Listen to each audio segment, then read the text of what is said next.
Tiniyak ni Senate Deputy Minority Leader Risa Hontiveros kay Vice President Sara Duterte at maging sa mga supporters nito na magiging makatarungan siya sa isasagawa na impeachment trial laban sa Vice Presidente. Ito'y sa kabilangan na naging sagutan nila sa budget hearing sa Senado tungkol sa proposed funds ng Office of the Vice President. Hindi ko maintindihan yung ugali ng ating resource person. It is a simple question.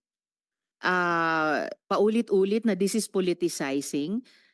Ang VP ang nagbanggit ng salitang boboto. Wala akong sinabing boboto. I'm simply asking, hindi ko ma-imagine we're making so much trouble, so much fuss about a 10 million peso item na itinatanong ko lang simpleng, what is the book about? At ilang kopya ang bibilihin ng gobyerno sa halagang 10 milyong piso at i-distribute. I don't appreciate this kind of attitude, Madam Chair. Yes, Madam Chair.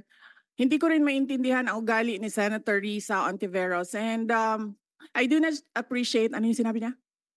I do not appreciate this kind of behavior and attitude.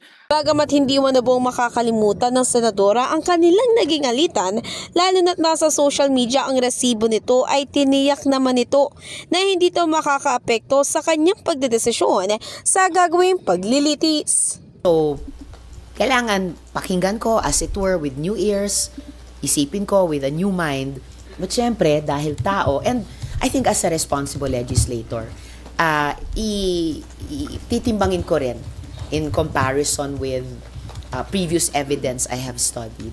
Saka previous na appreciation sa mga halimbawa testimony ng mga witnesses. Samantala, tulad nga ni Senate Minority Leader Coco Pimentel, ay umaasa din ang senadora na mas mapapaaga pa sa timeline ni Escudero ang magiging paglilitis sa Vice Presidente. In the heart of changing lives, ito si Brigada Ann Cortez ng 105.1 Brigada News FM Manila, the Music News Authority.